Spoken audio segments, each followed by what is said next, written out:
Qui n'a jamais rêvé de changer de vie, de se transformer? Face à l'urgence écologique, au bouleversement du monde, à ses absurdités aussi, de plus en plus de personnes pensent à se reconvertir ou sautent le pas. La crise Covid et les confinements n'ont fait qu'accélérer cette tendance en mettant beaucoup de Françaises et de Français face au sens profond de leur vie. Mais lorsque l'avenir est incertain, que notre société menace de s'effondrer, il n'est pas toujours facile de se lancer, de se résoudre à tout changer. Et tout le paradoxe est là, car c'est justement la gravité et l'urgence de la situation qui devrait pousser chacun et chacune d'entre nous à réévaluer ses choix à l'aune des limites de notre planète, à s'engager pour faire partie des solutions plutôt que de participer aux problèmes. Et cela peut se faire de 1000 manières différentes, en gardant en tête que l'avenir sera ce que l'on en fera. Car si changer de vie a toujours été un sujet, en 2023, il prend une toute autre dimension. Alors, comment redonner du sens à une vie qui semble ne plus en avoir? Par où commencer et où aller? Est-ce que finalement se transformer, ce n'est pas réservé qu'aux privilégiés? C'est à toutes ces questions et bien d'autres que répond la journaliste Laure Noila dans son nouveau livre « Bifurqué par temps incertain ». Et j'ai le plaisir de la recevoir aujourd'hui sur Blast pour en parler.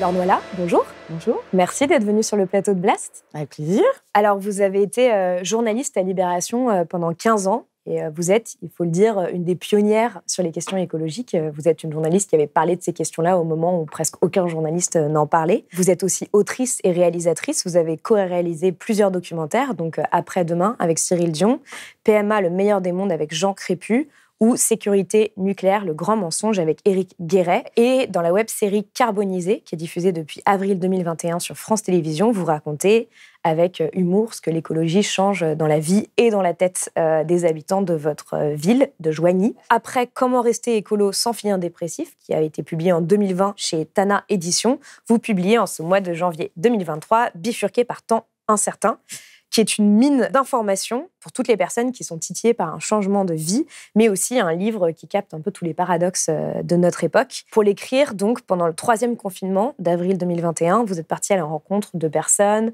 entre 20 et 70 ans qui ont bifurqué depuis longtemps, mais aussi de personnes qui préparent leurs valises ou des nouveaux projets, sachant que vous avez vous-même changé de vie en partant de Paris pour vous installer en 2013 à Joigny après un burn-out, ce que vous racontez dans le livre. Je vais commencer par une question simple. Qu'est-ce que vous vouliez démontrer avec ce livre? Quels étaient les principaux messages que vous aviez envie de faire passer? Dans le précédent ouvrage, Comment rester écolo sans finir dépressif, je termine sur, passer à l'action. L'action est l'anxiolytique numéro 1 pour tout état d'éco-anxiété ou d'éco-fureur, d'ailleurs. Et donc, du coup, passez à l'action. Voilà, organisez-vous, montez un collectif, où que vous soyez, faites-le, parce que l'action porte en elle la magie, la grâce et le pouvoir. Et puis, je pensais que j'allais, dans cet ouvrage, finalement, glorifier le passage à l'action comme étant, finalement, la clé, au-delà des anxiétés, d'une forme d'attentisme, enfin, d'impuissance. Et en réalité, j'avoue que moi-même, au bout de 4 ans d'action locale, territoriale, je dis l'action, il faut bien se connaître, c'est pas si évident que ça. Et en fait, oui, continuer à passer à l'action, bien sûr, mais sans attente mirobolante, dans la modestie de ce qu'on est et notamment dans la modestie du temps qui nous reste. Je parle de temps où ce serait un peu peinard, quoi. C'est-à-dire, on a encore, on n'est pas dans un pays en guerre, on a encore accès à la plupart des services publics, même si tous sont délités à peu près, on est quand même dans un pays assez tranquille, mais le monde se rétrécit. On vient de le voir sur les 2-3 dernières années. Entre une guerre aux portes de l'Europe, un virus qui fout le wild dans le monde entier, le monde se rétrécit. Donc, dans le temps qui nous reste, qu'est-ce qu'on fait? Comment on le fait? Avec qui? Où? Pour quel projet de société? Donc, c'est des questions que j'ai envie d'adresser dans ce livre. Vous commencez justement votre livre en parlant de ce que vous appelez le Corona-Ukraine. Donc vous écrivez « On a beau dire, un petit virus et une bonne guerre font plus qu'une bibliothèque bien remplie. Le Corona-Ukraine est le professeur que d'aucuns attendaient, efficace, pédagogue à souhait. Il retourne les cerveaux en exhumant ce que ses élèves ne veulent pas voir, pas comprendre. La récré est finie. » Et vous ajoutez « En 3 petites années, un certain monde a basculé. » En quoi est-ce que justement ce Corona-Ukraine, comme vous l'appelez, il a tout changé? pour vous? Parce que c'est ce que vous démontrez justement au début, c'est un peu votre point de vue. Alors, il a tout changé. Attention, jusqu'à à la prochaine crise, parce qu'on est rentré, j'ai l'impression, dans l'ère des crises qui vont se succéder les unes après les autres. J'ai l'impression que les pouvoirs publics, etc., ont du mal à adresser, à régler les problèmes. Oui, ce que vous dites, c'est que finalement, chaque année est devenue exceptionnelle maintenant. Chaque année, en tout cas, climatiquement parlant, chaque année est exceptionnelle. Et on se souvient que du dernier été 2022, mais il y avait 2021, il y avait 2020, etc. Donc, si on regarde un petit peu, si on déroule un peu la pelote du temps et des saisons, ça commence à mal s'emmancher. De là où je suis, c'est-à-dire d'une journaliste environnementale qui, depuis 2000, couvre ces dossiers-là quasi quotidiennement et qu'en a fait quasiment la névrose obsessionnelle de sa vie. Qu'est-ce que je vois? C'est que le mot sobriété, avant, était réservé aux écolos avec des pulls mités dans des associations mal éclairées. Maintenant, on nous dit que la fin de l'abondance est terminée. D'abord parce que nous vivons, et cela pas simplement depuis cet été, ces dernières années, au fond, la fin de ce qui pouvait apparaître comme une abondance. Alors moi, je l'ai pris plutôt super bien, c'est-à-dire au sens où, nous sommes sur un monde, une planète aux ressources finies, avec des limites planétaires, et nous essayons de re-rentrer dedans.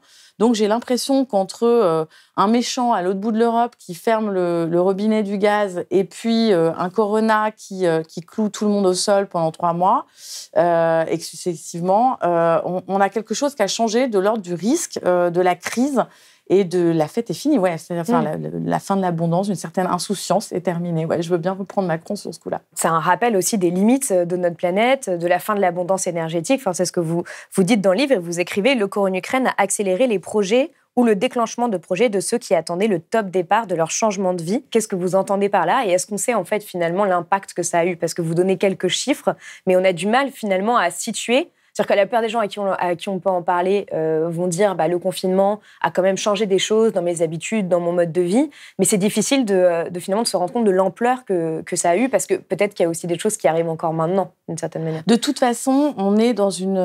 Moi, les choses, elles n'ont pas démarré au confinement 2020. Je dirais que vous avez déjà une désertion qui se met en place en août 2018, quand le ministre de l'écologie, Nicolas Hulot, démissionne en direct sur les ondes, France Inter, je crois, pour ne pas les nommer. Je vais prendre pour la première fois la décision la plus difficile de ma vie. Je ne veux plus me mentir.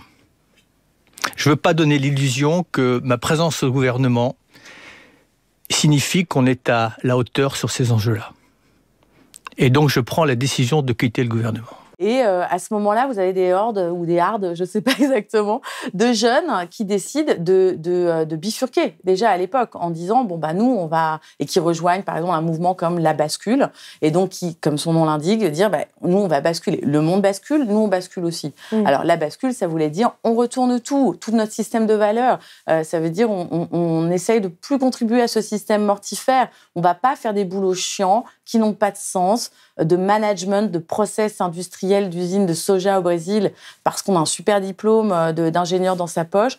On bascule, on change, et on se met au service d'autre chose, d'un projet de société qu'on voudrait voir advenir. En l'occurrence, je parle de transition écologique, ce qui veut dire transition énergétique, transition sur les ressources en eau et les ressources tout court, transition potagère aussi, et puis transition dans nos têtes, c'est-à-dire que le système de valeurs du 21e siècle n'est plus le même qu'au 20e siècle. Ouais, effectivement, just do it, yes we can, c'est terminé. Donc cette bascule-là, tout ça a changé et a été très activé. Je me souviens d'un mois de mars, avril et début mai, particulièrement galvanisant pour les personnes qui sont déjà à l'orée de leur changement de vie, qui découvrent que on ne s'ennuie pas en n'allant pas travailler, mais qu'en plus on peut faire des choses très utiles et qui redonnent du sens. Voilà. Donc en 2020, à ce moment-là. En 2020 déjà, ce confinement fait ça. Après, vous avez une espèce d'effet de queue de comète. On peut pas, aucun guichet ne recense le nombre de personnes qui ont pris leurs enfants, leurs familles, ont déménagé à l'autre bout de la France. Vous avez des endroits pour recouper un peu ces informations-là. Vous avez des territoires qui ont vu arriver plus 16%, plus 20% d'achats de maisons avec terrain, avec bout de nature, etc. intégrés. Donc, on peut recouper comme ça. On peut recouper avec la DARES et les chiffres du ministère du Travail qui va nous parler des démissions en masse. Voilà. Mais si on corrobore tout ça, à la fin, on a peut-être des dizaines de milliers, des centaines de milliers de personnes et on ne sait pas quel va être l'effet cliquet demain. C'est-à-dire, est-ce que cette masse-là, cet effet... Il y a aussi des personnes qui décident aujourd'hui, je suis en 2023, c'est cette année, ou en 2020, on décide qu'on va partir, on va mettre 2 ans 3 ans pour élaborer son projet. Voilà, ça prend du temps, tout ça. Et c'est ce temps de maturation, on est encore dedans. Et justement, ce dont vous parlez aussi, c'est ce qui est difficile quand on fait face à l'urgence écologique et qu'on veut changer sa vie, c'est qu'on remet absolument tout en question et que toutes nos certitudes explosent d'une certaine manière. Oui, plus rien n'est certain. Moi, je vous avoue que je ne sais pas moi-même si je peux payer ma facture de gaz. Bah oui, parce que j'ai du gaz. Je ne suis pas encore en totale transition à la fin du prochain mois ou de la prochaine facture. Non, mais au-delà de tout ce qui nous échappe en termes économiques, le monde aux ressources finies s'impose à nous et le monde rétrécit désormais. Voilà. Tout ce qu'on pensait pouvoir faire ne se fait plus. L'incertitude, certes, elle fait partie de la vie, mais là, on a des temps très incertains. On ne sait pas à quelle sauce ou à quelle crise on va être mangé demain. Oui, ce que vous écrivez, c'est qu'il n'y a pas que le vieux monde à déconstruire, mais aussi nous-mêmes, c'est-à-dire notre façon de réagir, de penser, et que donc, finalement, ça nécessite de déconstruire le rapport à l'argent, à la propriété, au travail, à la famille, aux études, au confort. C'est assez vertigineux, finalement, parce que là, vous parliez juste avant, sur Nicolas Hulot, vous parliez de jeunes qui étaient déjà engagés, mais pour des personnes qui découvrent finalement qui découvrent petit à petit que nous sommes sur une planète aux ressources finies, de remettre en question tout ce sur quoi elles ont basé leur vie et leurs croyances et leurs critères de réussite, c'est hyper dur. C'est dur, c'est compliqué, c'est un travail de longue haleine et en plus, il est pavé de difficultés. C'est-à-dire que depuis depuis toujours, moi j'ai 50 ans, donc je suis née dans un siècle où la publicité, les horizons s'ouvraient, on peut consommer, on peut voyager, on ne compte plus de rien. Il suffit de faire bien ses études, d'avoir un bon diplôme, pour avoir un bon job.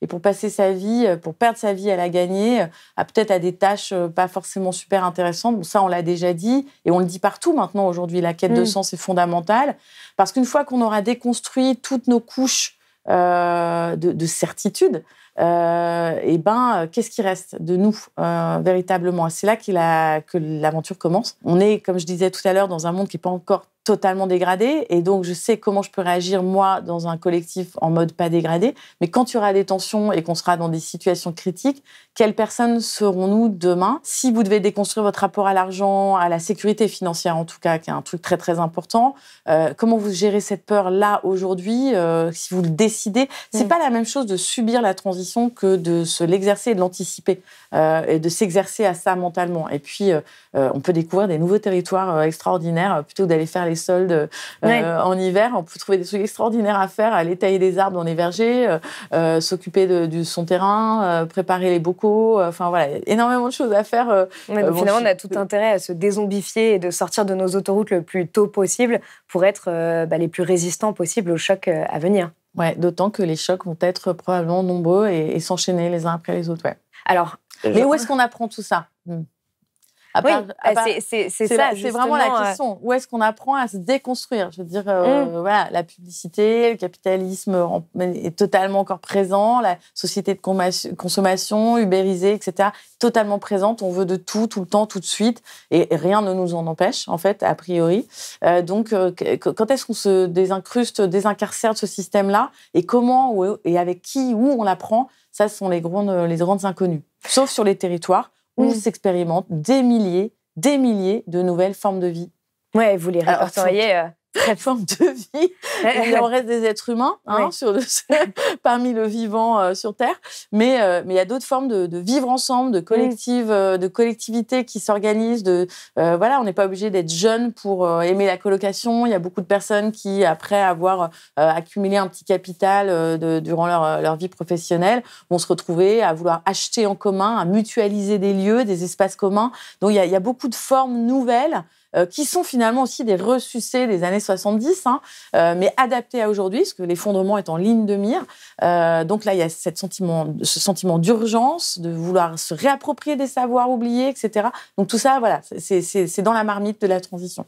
Alors avant justement de passer à ce moment de passage à l'action, j'aimerais qu'on revienne sur un autre blocage qui pour moi est assez important pour des personnes qui nous écouteraient, qui se diraient c'est vrai que moi je suis pas forcément satisfaite de ma vie, mais en même temps est-ce que vraiment ça servira à quelque chose d'agir aujourd'hui ? C'est-à-dire qu'on entend quand même beaucoup, et j'ai l'impression de plus en plus cette idée que tout est foutu, que ce serait vain en fait de sortir de son confort en quelque sorte pour vraiment agir en lien avec avec cette urgence-là. C'est ce que Pablo Servigne vous dit aussi un peu dans le livre, cette idée que quoi que tu fasses, ce sera insuffisant.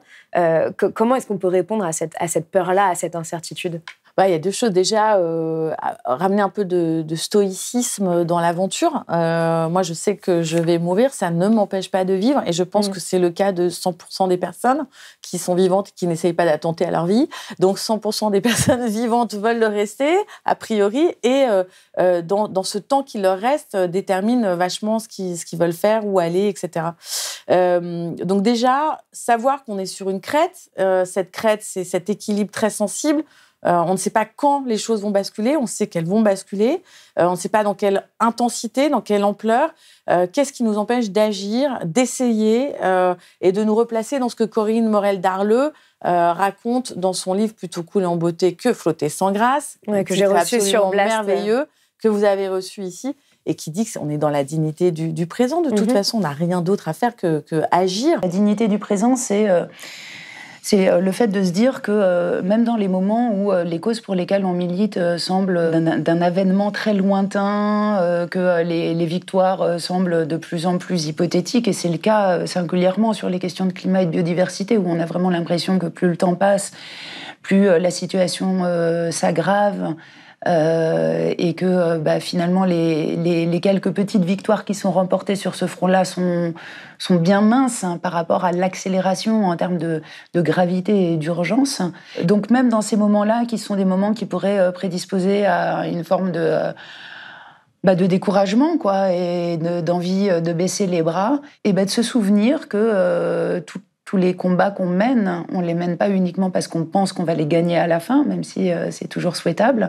On les mène aussi simplement parce que c'est ce qui nous semble juste à faire à un moment donné, quoi. Vous en parlez, il y a aussi une sorte de blocage, de paradoxe dans le système dans lequel on est. C'est-à-dire qu'il y a de plus en plus de gens qui sont insatisfaits de leur vie, qui ont envie de changer de vie, et en même temps, le système, en fait, s'accapare notre temps, principalement. Et donc, en fait, on n'a plus ce temps-là pour savoir, pour se poser, pour réfléchir et savoir où est-ce qu'on veut aller, à la fois en tant que société et à la fois en tant qu'individu. Oui, et une des bifurcations qui est les moins coûteuses, je dirais, et les moins difficiles à mettre en œuvre, c'est d'abord de ralentir. Elle est très intérieure aussi, cette bifurcation. On n'a pas besoin de déménager à l'autre bout de la France, de racheter une baraque à retaper alors qu'on ne sait rien faire de ses 10 doigts, et de se mettre dans une difficulté, de l'effort, une espèce de truc de pugnacité douloureuse. Non, là, le ralentissement fait partie, parce que vous parlez du système qui s'accapare notre temps. Moi, je suis assez impressionnée sur le temps, nombre de choses qu'on met dans une journée aujourd'hui par rapport à il y a 20 ou 30 ans. Je crois qu'on a multiplié par 4 ou 5 le nombre de choses qu'on fait dans une journée, alors grâce à différents outils, dont les outils numériques, qui non seulement s'accaparent... là, je vais ouvrir une porte ouverte, enfoncer une porte ouverte. Ça accapare notre temps de cerveau disponible, et ils nous gruyérisent totalement le cerveau avec des conneries, pardonnez-moi, d'Instagrammeurs, ou encore ce truc de queue de comète du capitalisme moribond, là, qui continue avec ce... Donc, ralentir est une des premières étapes à mettre en place. C'est un truc très simple. On coupe les réseaux sociaux, on se désabonne, on reprend du temps pour respirer, pour lire, pour déplier un peu son cerveau et essayer de ressentir un peu ce qu'on veut à l'intérieur de soi. Et en même temps, ça semble être quand même une urgence assez importante, parce que vous parlez pas mal de la santé mentale des Français. Qui va pas très très bien. Bon, alors ça, c'est quelque chose qu'on répète tout le temps, qu'on est le plus grand consommateur au monde de psychotropes, mais vous parlez même notamment des ventes d'anxiolytiques qui ont fait un bond de 7% en 2020, puis de 10% sur les premiers mois de 2021, et des personnes qui disent après le confinement qu'elles se sentent moins motivées qu'avant, qu'elles sont fatiguées. Enfin, mais elles sont une sorte de déprime généralisée, un peu. C'est le symptôme qu'on vit en ce moment, avec toutes ces désertions, cette grande démission, cette énorme fatigue dont on entend beaucoup parler. Les symptômes se révèlent là. La santé mentale, c'est un processus lent. Les problématiques, les symptômes de santé mentale sont hyper lents. Et tout ce qu'on voit, c'est qu'effectivement, on préfère notre vie... quand on change de vie, on préfère sa vie d'après, et en même temps, on est passé par la case anxiolytique. Il doit y avoir un truc sympa à mettre en place. Mais il y a des anxiolytiques naturels qui marchent très bien. Mais justement, c'est ce que vous montrez dans le livre, c'est que la dépression est aussi en fait souvent un déclencheur pour beaucoup de personnes. Et la phrase que vous entendez énormément, c'est « je ne peux plus continuer comme ça ». Ouais. Donc c'est aussi un moment de bascule en fait pour ces personnes-là, même si ça passe par la dépression. Est-ce que vous avez des exemples à donner des différents parcours que vous avez croisés pour montrer un peu toutes ces manières différentes dont on peut changer de vie, parce que j'ai l'exemple d'un copain ancien optimisateur fiscal qui se dit je ne peux pas continuer comme ça et qui postule pour devenir un responsable du syndicat des déchets, qui a un objectif, c'est que dans son territoire il veut 0 déchet, ok. Mais il se rend compte que cet objectif est quand même assez inatteignable, très difficile. On se bat entre l'amoncellement de déchets et puis le refus d'un incinérateur. Et puis en même temps, des gens lambda refusent d'avoir un composteur collectif dans la rue de leur ville. Donc c'est un combat permanent. On voit que rien que pour gagner ça, c'est compliqué. Donc il fait régulièrement des rechutes. Vous avez un médecin du 7e arrondissement, un dermatologue, qui pourrait très bien prendre sa retraite à plus de 60 ans et qui décide de foncer dans le Massif central, enfin en tout cas dans l'Ardèche, plutôt exactement, au pied de la source de la Loire Montgerbier de Jonc, et qui lui retrouve du sens à son travail parce que ce dermatologue du 7e arrondissement retrouve là le sens de sa vocation. Il atterrit dans un désert médical, des personnes viennent le voir, ils viennent de 150 km à la ronde, et voilà, il est le même dermato, mais il s'est mis dans un endroit qui avait besoin de lui, oui. et ça lui change totalement sa vie.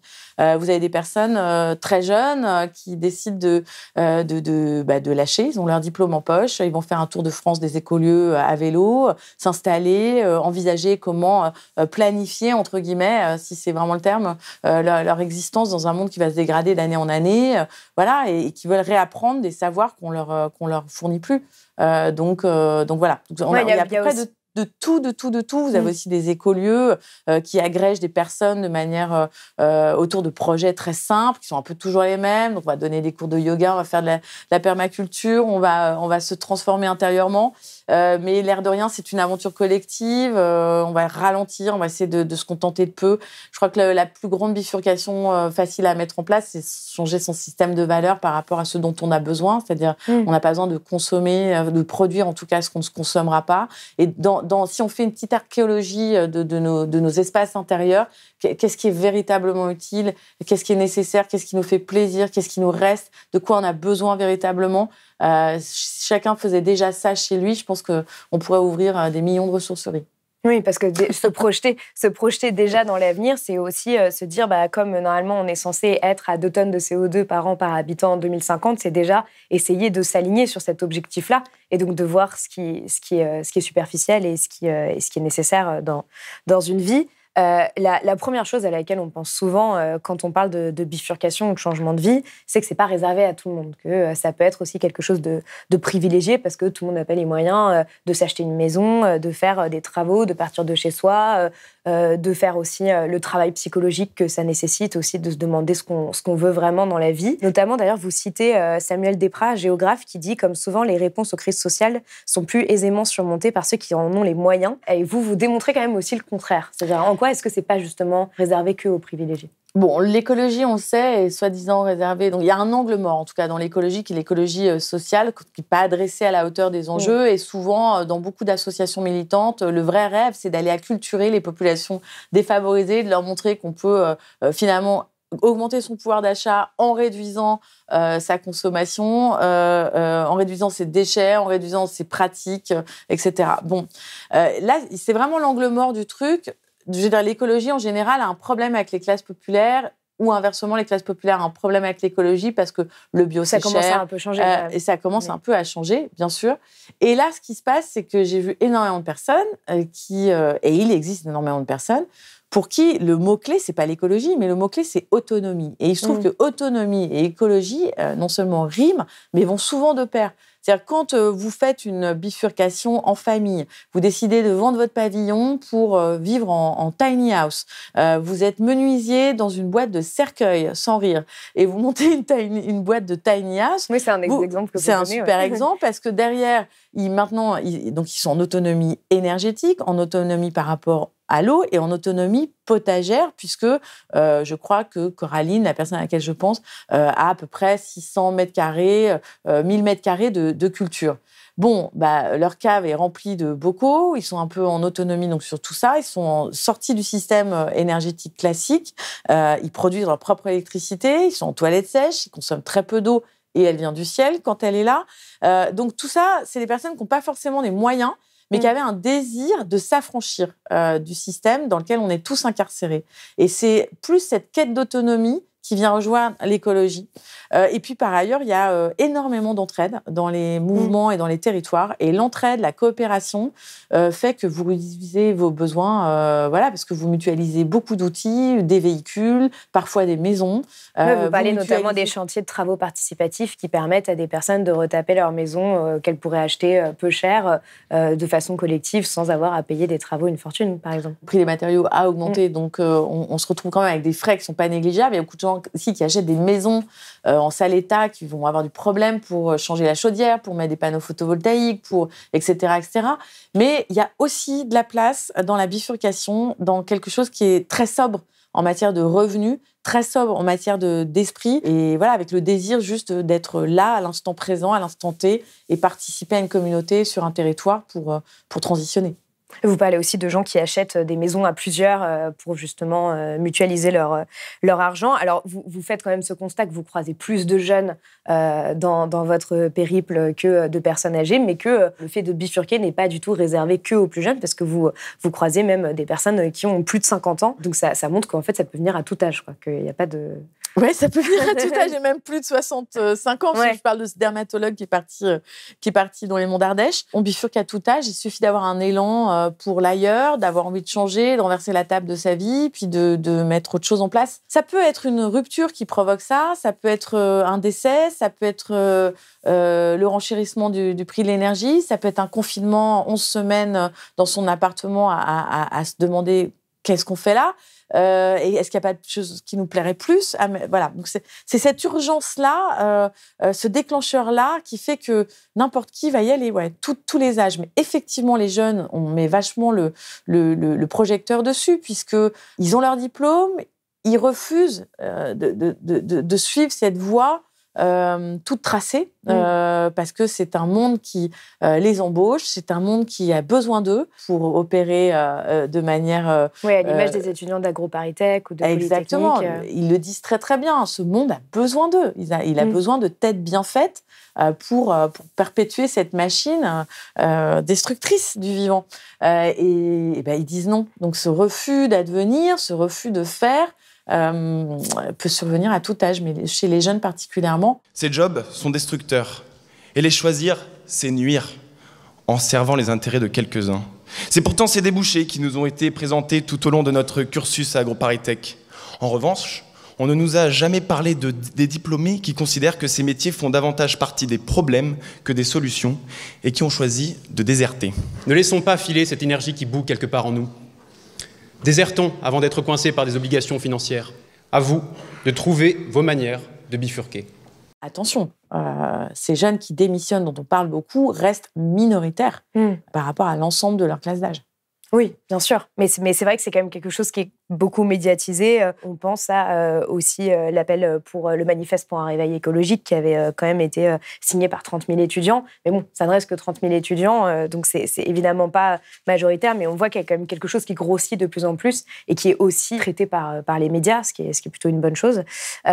Finalement, quand on lit votre livre, petit à petit, quand on voit tous ces parcours, et notamment tout le soin que vous prenez pour aussi montrer toutes les voies possibles, on se dit qu'il manque quand même quelque chose aujourd'hui. C'est-à-dire qu'il y a un petit problème dans le sens où, à la fois au niveau des études, à la fois au niveau de la vie professionnelle, en fait, quand on a envie de changer de vie, quand on a envie aussi de s'aligner avec les réalités du monde, eh bien, on a très peu de moyens de le faire. Il n'y a pas de formation, il n'y a pas de transformation des entreprises à la hauteur de ce que l'on voudrait, et pas vraiment d'accompagnement avec l'État. Enfin, par l'État, de tout ça. Alors non, ce que j'ai trouvé, c'est que, je suis désolée de le dire, mais c'est Pôle emploi le sponsor officiel, ou officieux, pardon, de la transition écologique en France. Enfin, ça, c'est clair, net et précis.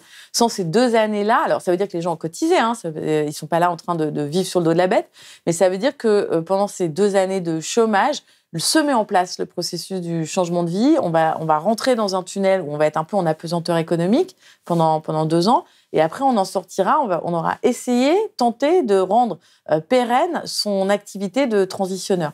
Alors, il y a des petits dispositifs qui existent, comme par exemple le revenu de la transition écologique, qui est très, très méconnu. Je pense qu'une 30aine de personnes maximum en France en bénéficient. Et pendant qu'on a plein de discussions sur la réforme de l'assurance chômage, etc., il eût été intéressant d'aller pousser une idée comme ça, c'est-à-dire un revenu spécifique pour les personnes qui sont en train de créer une activité qu'on appelle de nos voeux, en tout cas sociétalement. Je ne sais pas, par exemple, la livraison du fameux dernier kilomètre en tricycle. Si vous montez une activité comme ça, demain, c'est pas sûr que ce soit rentable. Si vous vous lancez dans le maraîchage, dans le potager, vous êtes sûr que vous allez bosser comme un canut, des dizaines d'heures par semaine, sans être sûr de dégager un revenu digne de ce nom, à peu près 1 000 €. Voilà, on a plein d'endroits où il y a des angles morts comme ça, et pourtant, la société a envie de subvenir. Donc, il y a beaucoup de subventions. Le plan France Relance aide pas mal, via l'Agence nationale de la cohésion des territoires, à la création de fabriques de territoires qui sont portées par des jeunes qui vont être, je sais pas, leur salaire sera pris en charge pendant 3 ans, dans des dispositifs bien encadrés. Mais est-ce que c'est pérenne une fois que la subvention se tarit? La réponse est a priori non. Donc, on a un grand problème là et il n'y a pas vraiment de réponse. C'est-à-dire, il n'y a pas eu de réflexion au sortir du premier confinement pour un grand plan de bifurcation nationale. Pour le fameux monde d'après dont on parlait tant à ce moment-là. Et dans le livre, je mentionne le questionnaire de Bruno Latour, vous savez, le philosophe du nouveau régime climatique, on va dire, en tout cas politiquement, et qui nous dit que pour atterrir, il faut bien donc re-rentrer dans les limites planétaires, il faut bien rester dans cette zone critique unique où il y a la vie, enfin en tout cas unique à ce jour, connue dans l'univers, et cette planète Terre. Et donc si on veut re-rentrer là-dedans et qu'on atterrit, pendant le confinement, il élabore un questionnaire passionnant. 6-7 questions, je vous invite tout le monde à le télécharger et à aller jouer avec ça. En lien ouais, absolument, parce que c'est quelles sont les activités qui ne m'ont pas manqué, qui ont été fermées du jour au lendemain, qui pendant 11 semaines ne m'ont pas manqué. Quelles sont celles qui m'ont manqué et que j'aimerais bien défendre une fois qu'on sortira de cette crise. Celles qui m'ont pas manqué, ok, derrière il y a à peu près, je sais pas, 80 000 employés autour de ça, mais comment on pourrait faire pour organiser une grande bifurcation nationale, des plans de reconversion professionnelle? Quels sont pointés, fléchés les métiers utiles pour demain, même ceux qu'on ne connaît pas encore, et éteindre et un peu fermer les activités climaticides qui posent véritablement problème. On est encore dans un monde climaticide et dont beaucoup de personnes dépendent d'un boulot climaticide. Et donc, comment on fait pour fermer ça, pour hériter de ça et pour bifurquer? C'est toutes les questions qu'on n'a jamais entendues ni adressées, en tout cas politiquement, au sortir du confinement numéro 1. Mais ce qui paraît dingue, c'est que pourtant, on sait. C'est-à-dire qu'on sait que, par exemple, aujourd'hui, sur la rénovation thermique des bâtiments, on a besoin d'artisans et on a besoin d'artisans formés et qu'il en manque. On sait qu'on va avoir besoin de 500 000 nouveaux agriculteurs bientôt parce qu'énormément vont partir à la retraite. Enfin, tout ce besoin de main-d'œuvre, on le sait. Et pourtant, et aussi le fait qu'on va devoir fermer justement certaines activités. Et c'est comme si on fermait les yeux là-dessus. Et donc, on ne prépare pas du tout une nouvelle génération de métiers qui devraient déjà exister et être formés, en fait. C'est ça. Et on le sait en plus, le pire, Paloma, c'est qu'on le sait depuis très, très, très longtemps. Ça fait des décennies qu'on sait qu'il faudrait isoler les bâtiments pour baisser nos émissions de CO2 et que ça crée des centaines de milliers d'emplois. Les écolos politiques nous rabâchent à longueur de journaux qu'il y a des journées, qu'il y a des emplois dans la transition écologique et même plus que ce qu'on imagine, des emplois à créer, des boulots. On le sait et la tristesse, c'est ça, c'est que ça avance pas. Mais ce que je trouve intéressant quand même, c'est que encore une fois, des personnes se désincarcèrent d'un système et s'autonomisent à ce niveau-là. Le nombre de stages que vous avez pour vous acculturer avec les plantes comestibles sauvages qui sont autour de chez vous, le nombre de chantiers participatifs où des personnes se déplacent pour venir vous apprendre, vous transmettre les gestes de monter un mur à la chaux avec de la paille, enduire vos murs, etc. Le nombre de personnes qui s'entraident et qui réapprennent à utiliser leurs deux mains pour réparer les vélos, pour recoudre les vêtements abîmés de la slow fashion ou de la fast fashion, etc. Bref, on a partout, en tout cas, des dispositifs de repair café, etc. Sur tout le territoire, maintenant, vous trouverez des endroits où on réapprend à utiliser nos deux mains. Et vous parlez aussi de signaux faibles positifs qui commencent à émerger, comme la Convention citoyenne des entreprises, où il y a des chefs d'entreprise qui sont vraiment formés aux enjeux climatiques et de biodiversité. Vous parlez aussi de grandes entreprises qui accompagnent ces transformations de vie et qui donnent des congés. Il me semble que c'est Orange. Orange, Safran, vous avez différents dispositifs pour un salarié. Ça m'a étonnée, je savais. Orange, c'est très récent. Je crois que c'est le salarié. Vous pouvez prendre un congé pour raison personnelle. De bifurcation, on vous met au vert pendant un certain temps et vous préparez votre prochain projet, vous avez 80% de votre salaire. Bon, il faut être salarié d'Orange depuis 10 ans, etc. C'est conditionné à certains trucs. Mais vous avez le mécénat de compétences également, c'est-à-dire, ça c'est un dispositif assez méconnu, mais des grandes entreprises mettent à disposition un salarié auprès d'une association qui œuvre localement sur les questions de climat, de résilience des territoires, de résilience d'autonomie alimentaire, etc. Et là, votre salaire est pris en charge par votre employeur parce que lui, derrière, il va pouvoir défiscaliser votre brut, votre revenu mensuel brut. Donc voilà, c'est des win-win games qui sont déjà mis en place, qui sont sous-utilisés. Et il y a quand même des dispositifs pour ceux qui ne sont pas prêts à faire le grand saut. Alors, si on devait essayer de trouver une sorte de point commun entre toutes ces personnes que vous avez rencontrées et qui ont décidé de changer de vie, de bifurquer, qu'est-ce que ce serait selon vous ? C'est-à-dire que est-ce que vous pouvez dire aujourd'hui qu'elles sont quand même plus heureuses, parce que c'est la question qu'on peut se poser quand même, qu'elles sont quand même plus heureuses après cette bifurcation, ou que finalement, vous ne pouvez pas dire ça et c'est pas si simple ? Toutes si ont cette quête d'aligner leurs valeurs, leur quotidien avec le sens, à ce qui compte le plus à leurs yeux.